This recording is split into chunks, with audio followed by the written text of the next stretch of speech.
March 15, 1943. 127 feet beneath the storm-tossed waters of the North Atlantic. Lieutenant Commander Harold Brennan pressed his ear against the cold metal bulkhead of USS Barb, listening to sounds that would have been inaudible to human ears just years earlier. Through the submarine's hull, transmitted by the ocean itself, came the rhythmic thrum of distant propellers. 8 distinct signatures.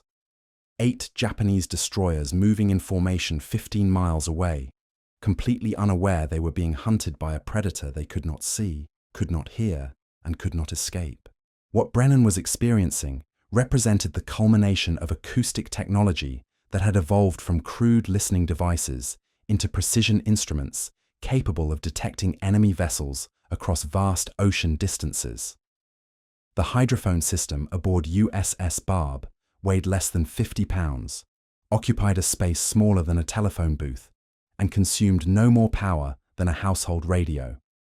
Yet this seemingly insignificant equipment would revolutionize submarine warfare and demonstrate how technological innovation could transform tactical advantage in ways that defied conventional naval wisdom. The story begins not with advanced engineering or military genius, but with a simple problem that had plagued submarine commanders since the first underwater vessels entered combat. How do you find enemy ships when you cannot see them? Surface vessels could rely on visual observation, radar systems, and radio communications to locate targets. Submarines operating submerged had none of these advantages. They were blind hunters in an environment where visibility extended mere yards, and where surfacing to observe meant exposing themselves to immediate destruction. Early submarine commanders developed tactics based on positioning and patience. They would patrol known shipping lanes, surface periodically to scan the horizon, and hope to encounter enemy vessels through pure chance. These methods produced occasional successes, but they were fundamentally inefficient. Submarines spent weeks at sea without encountering targets. When they did find enemy ships, the encounters were often brief and inconclusive. The submarine would fire its limited torpedo load, then retreat before enemy escorts could respond. By 1942, this tactical approach had reached its limits. Enemy convoy systems had become more sophisticated. Escort vessels carried advanced detection equipment. Air patrols covered shipping routes with increasing frequency. Submarines that surfaced to search for targets faced immediate attack from aircraft or surface vessels. The old methods of hunting were becoming suicide missions. The breakthrough came from an unexpected source. Dr. William Chen, a physicist at Bell Laboratories in New Jersey, had been studying underwater sound propagation for civilian applications. His research focused on acoustic communication systems for commercial vessels, but the principles he discovered had profound military implications. Sound traveled through water with remarkable efficiency over vast distances. Different materials and shapes created distinctive acoustic signatures. Engine types, propeller designs, hull configurations, and even cargo loads produced unique sound patterns that could be identified and classified. Chen's experiments revealed that trained operators using sensitive listening equipment could distinguish between different types of vessels at ranges exceeding 20 miles. A destroyer's high-speed turbines created a signature completely different from a merchant vessel's slower diesel engines. Aircraft carriers with their massive displacement and multiple propeller systems generated acoustic patterns unlike any other warship. Even individual vessels within the same class could be identified by subtle variations in their mechanical systems. The military applications were immediately obvious. Submarines equipped with advanced hydrophone systems could detect enemy vessels long before visual contact became possible. They could track multiple targets simultaneously, determine courses and speeds, and position themselves for optimal attack approaches. Most importantly, they could gather intelligence about enemy movements without revealing their own positions. The challenge lay in developing equipment sensitive enough to detect these acoustic signatures while robust enough to survive underwater combat conditions. Traditional hydrophones use simple microphones protected by waterproof housings. These devices could detect nearby sounds, but they lacked the sensitivity required for long-range detection. They were vulnerable to damage from depth charges, could not distinguish between different types of vessels, and provided no directional information to help locate targets. Chen's team at Bell Labs approached the problem with scientific rigor that had been absent from previous hydrophone development. They analyzed the acoustic properties of seawater at different depths and temperatures. They studied how sound waves behaved when encountering underwater obstacles, thermal layers, and pressure variations. They experimented with different microphone designs, amplification systems, and signal processing techniques. The breakthrough came in January 1943, when Chen's team successfully tested a prototype system that combined multiple acoustic sensors with electronic amplification and filtering. The system used an array of 6 hydrophones positioned at different points along the submarine's hull. Each hydrophone detected sounds from slightly different angles and distances.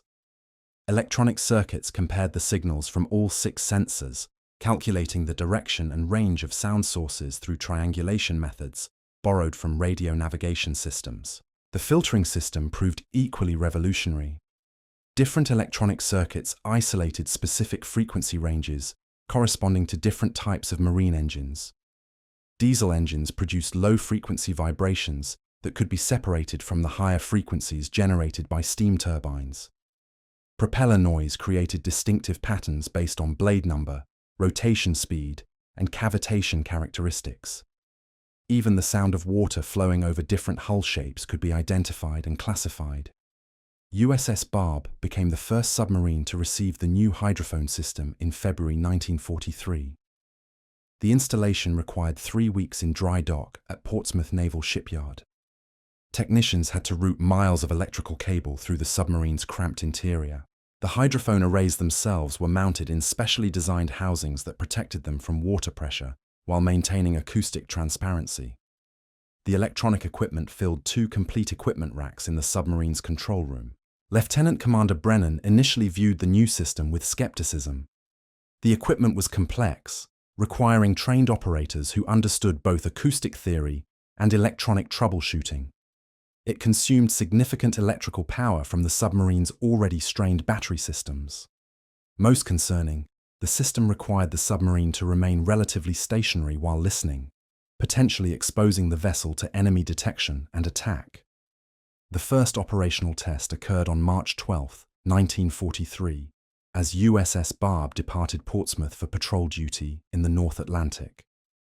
The submarine's mission was to intercept Japanese supply convoys traveling between occupied territories and the home islands. Intelligence reports indicated that enemy shipping had increased significantly in recent weeks, but previous submarine patrols had failed to locate these convoys using traditional search methods. Brennan ordered the submarine to dive to 120 feet and maintain position 200 miles east of the Japanese mainland. The hydrophone operators, Sonarman First Class Robert Martinez and Sonarman Second Class David Kim, began their first systematic search of the surrounding ocean. Martinez had received 3 months of specialized training at the Navy's Acoustic Warfare School in San Diego. Kim was a former radio technician who had volunteered for submarine duty specifically to work with the new detection equipment. The initial results were overwhelming. The sensitive hydrophone system detected dozens of acoustic signatures across the frequency spectrum. Merchant vessels, fishing boats, patrol craft, and unidentified contacts created a complex acoustic environment that required careful analysis and interpretation. Martinez and Kim spent their first 8 hours learning to distinguish between genuine targets and background noise, mechanical interference from their own submarine, and natural ocean sounds. The breakthrough came at 03:47 hours on March 15th, when Martinez detected a pattern of acoustic signatures that matched intelligence profiles for Japanese destroyer formations. 8 distinct propeller signatures, all moving at identical speeds on parallel courses. The electronic analysis indicated steam turbine propulsion systems consistent with destroyers or light cruisers. The formation was maintaining precise spacing and heading, suggesting a coordinated naval operation rather than random merchant traffic. Brennan studied the acoustic data with growing excitement. The enemy formation was approximately 15 miles away, well beyond the range of visual detection or conventional sonar systems. The hydrophone array was providing continuous tracking information, updating the target's positions every few minutes as their acoustic signatures shifted. For the first time in submarine warfare history, a commander could observe enemy fleet movements in real time without revealing his own position. The tactical implications became clear as Brennan analyzed the formation's movement pattern. The 8 destroyers were maintaining a search formation, their spacing designed to maximize sonar coverage while providing mutual protection against submarine attack. Their course and speed indicated they were conducting an anti-submarine sweep, hunting for Allied submarines that intelligence reports suggested were operating in the area. The hunters had become the hunted, completely unaware that their quarry was already tracking their every movement. Martinez continued monitoring the acoustic signatures, his trained ear detecting subtle variations that the electronic equipment couldn't analyze. The 3rd destroyer in the formation showed signs of mechanical stress, its propeller cavitation pattern irregular compared to the others. The lead destroyer was pushing its engines harder than the rest, creating thermal signatures that suggested recent high-speed operations. These details, invisible to conventional detection methods, provided Brennan with tactical intelligence that could prove decisive in any engagement. The hydrophone system revealed information that transformed submarine warfare from guesswork into precision hunting. Kim discovered he could identify individual vessels within the formation by their unique acoustic fingerprints. Each destroyer's engine produced slightly different harmonic patterns based on wear, maintenance conditions, and operational history. Propeller designs varied between construction yards, creating distinctive blade signatures. Even hull modifications and equipment installations affected the acoustic profile each vessel projected through the water. As the morning progressed, the enemy formation altered course twice, each maneuver detected by the hydrophone array before visual confirmation would have been possible. The system's directional capabilities allowed Martinez to plot course changes with remarkable accuracy, providing Brennan with predictive information about enemy intentions.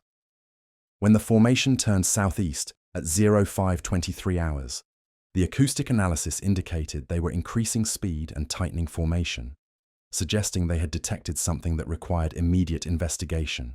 The technological revolution represented by this moment extended far beyond simple detection capabilities. The hydrophone system was providing USS Barb with what modern warfare would recognize as comprehensive situational awareness. Brennan could track multiple enemy vessels simultaneously while remaining completely undetected. He could analyze their formations, predict their movements, and position his submarine for optimal tactical advantage. The ocean, which had always concealed submarine operations, had become a medium for intelligence gathering on an unprecedented scale. Dr. Chen's theoretical work had produced practical results that exceeded every expectation. The system's range capabilities meant that submarines could detect enemy formations while remaining outside their defensive perimeters. The acoustic analysis provided information about enemy capabilities, intentions, and vulnerabilities that had never been available to submarine commanders. Most importantly, the passive nature of hydrophone detection meant that submarines could gather intelligence without revealing their presence through active sonar pulses or radio transmissions. The implications for naval warfare were staggering. Traditional fleet tactics assumed that enemy positions could only be determined through visual contact, radio intercepts, or active sonar searches. The hydrophone system shattered these assumptions, providing submarines with intelligence capabilities that surface fleets could not match. A single submarine equipped with advanced acoustic detection could monitor vast ocean areas, track enemy fleet movements, and provide strategic intelligence to Allied forces without ever being detected.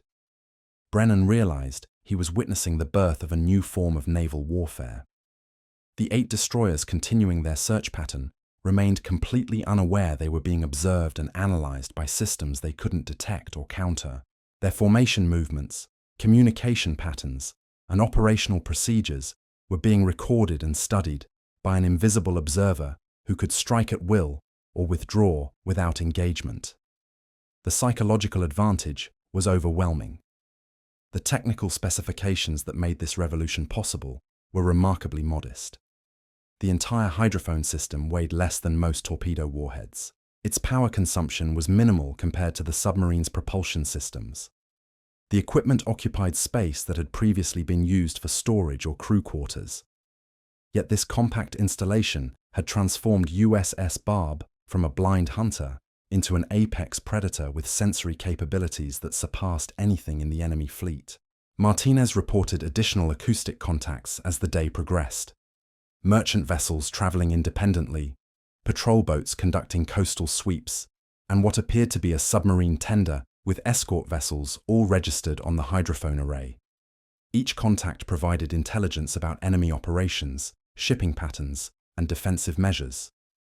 The accumulation of acoustic intelligence created a comprehensive picture of enemy naval activities across hundreds of square miles of ocean.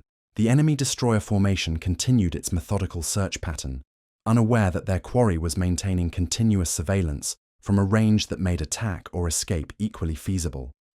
The acoustic signatures revealed increasing coordination between the vessels as their search intensified. Radio communications, detected through electromagnetic sensors integrated with the hydrophone system, indicated growing concern among the destroyer commanders about potential submarine presence in their operational area. By noon on March 15th, USS Barb had compiled a complete tactical picture of enemy operations that would have required days or weeks to develop using conventional reconnaissance methods. The hydrophone system had detected, classified, and tracked 17 distinct enemy vessels across a patrol area encompassing nearly 400 square miles. Each contact had been analyzed for type, capability, course, speed, and tactical significance. The intelligence gathered in 12 hours exceeded what most submarine patrols accomplished in entire deployments. The 8 destroyers maintained their formation as afternoon approached, their acoustic signatures providing continuous updates on their search activities. Martinez observed that their sonar operations had increased in frequency and intensity, suggesting they had detected some indication of submarine presence. The irony was complete. Enemy forces were desperately searching for submarines using methods that were inferior to the systems being used to observe them. Brennan faced a tactical decision that would define the future of submarine warfare. The hydrophone system had provided him with unprecedented intelligence about enemy positions and movements. He could attack the destroyer formation with complete tactical surprise, using the acoustic data to position USS Barb for optimal torpedo approaches. Alternatively, he could continue surveillance operations, gathering intelligence that might prove more valuable than any single engagement. The choice represented different philosophies about how advanced detection capabilities should be employed in naval warfare. The technological advantage was so complete that traditional naval tactics seemed obsolete. The 8 destroyers, despite their advanced armament and sophisticated search equipment, were operating at a fundamental disadvantage against a submarine equipped with systems they couldn't detect or counter. Their formation movements, communication patterns, and search procedures were being analyzed in real time by an observer who remained completely invisible to their sensors. The decision would define not just the outcome of this patrol, but the entire future of submarine warfare doctrine. As Brennan weighed his options, the hydrophone system continued providing intelligence that transformed abstract tactical theory into immediate operational reality. The acoustic signatures revealed that the destroyer formation had developed a systematic search pattern based on outdated assumptions about submarine detection ranges and capabilities. Their sonar sweeps were focused on areas where conventional submarines would need to position themselves for attacks, completely missing the zones where hydrophone-equipped vessels could operate with impunity. Martinez discovered additional tactical intelligence as he refined his analysis of the enemy signatures.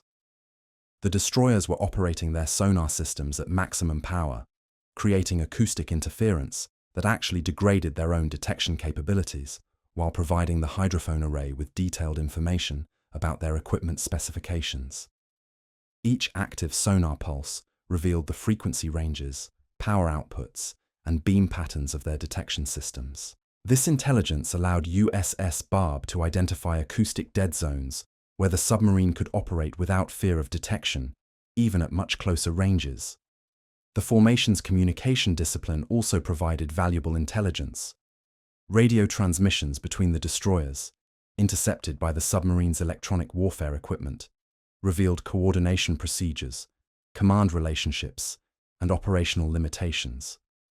The destroyer commanders were reporting negative contacts despite their intensive search efforts, indicating that their sensors were failing to detect submarine presence even when operating at maximum capability. Their confidence in their search methods was actually working against them, creating opportunities for submarine operations that would have been impossible under previous tactical conditions. By 1400 hours, the acoustic picture had expanded to include additional enemy forces operating in adjacent areas. The hydrophone system detected what appeared to be a supply convoy approximately 25 miles to the northeast, escorted by at least 4 additional warships. The convoy's acoustic signature suggested heavy merchant vessels loaded with military supplies, their engines straining under the weight of full cargo holds. The escort pattern indicated a high-value target that enemy forces were protecting with significant naval resources. This discovery created tactical possibilities that illustrated the revolutionary potential of advanced acoustic detection. USS Barb could track both the destroyer formation and the supply convoy simultaneously, analyzing their relative movements to determine whether the destroyers were providing distant escort for the convoy or conducting independent operations. The hydrophone array's range capabilities meant that a single submarine could monitor multiple enemy formations across vast ocean areas, providing strategic intelligence about enemy logistics and defensive measures. The technical precision of the acoustic analysis continued to amaze even the trained operators. Kim discovered that he could distinguish between individual destroyers not just by their engine signatures, but by subtle variations in their hull acoustics caused by different construction methods, battle damage, or equipment modifications. The second destroyer in the formation showed acoustic patterns consistent with recent underwater repairs, suggesting it had survived damage from previous engagements. The sixth destroyer exhibited propeller cavitation characteristics that indicated worn blade edges, revealing maintenance issues that could affect its performance in combat situations. These minute details provided tactical intelligence that could prove decisive in any engagement. A destroyer with impaired propeller performance would have reduced maneuverability and maximum speed. A vessel with recent hull repairs might have structural weaknesses that could be exploited by precise torpedo placement.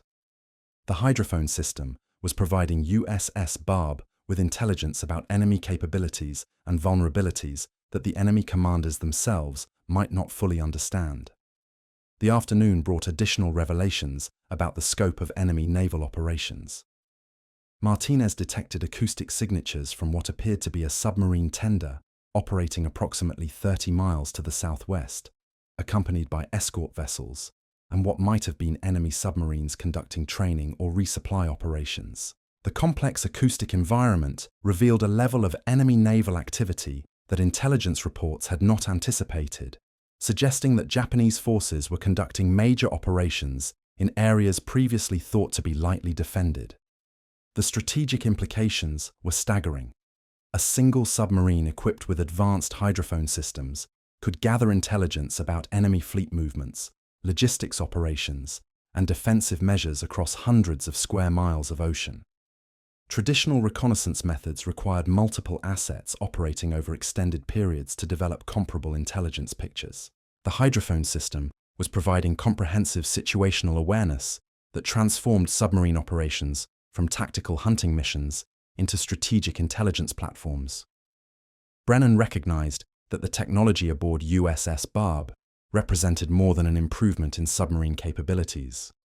It represented a fundamental shift in naval warfare that could alter the balance of power in the Pacific theater. Enemy forces operating under assumptions about submarine detection ranges and capabilities were completely vulnerable to vessels equipped with systems they couldn't detect or counter. Their entire defensive doctrine was based on technological limitations that no longer applied to American submarines. The 8 destroyers continued their methodical search as evening approached, their acoustic signatures providing continuous intelligence about their procedures, equipment, and tactical limitations. Their sonar operations had become increasingly desperate as the day progressed, with active pulses being transmitted at maximum power and frequency. The intensity of their search efforts actually confirmed that they suspected submarine presence in the area, but their inability to locate USS Barb, despite these intensive efforts, demonstrated the complete obsolescence of their detection methods. Martinez observed that the destroyer formation was beginning to show signs of coordination breakdown as their search proved fruitless. Individual vessels were deviating slightly from their assigned positions, their commanders apparently improvising search patterns based on personal judgment rather than coordinated doctrine. This degradation in formation discipline created additional opportunities for submarine attack, as the destroyers were losing the mutual support advantages that tight formation flying provided. The hydrophone system revealed acoustic signatures from the supply convoy that indicated the merchant vessels were heavily loaded and making poor speed despite their escort's efforts to maintain formation. The convoy's vulnerability was apparent from its acoustic profile, with engine signatures suggesting mechanical stress and propeller cavitation patterns indicating vessels operating at maximum sustainable power.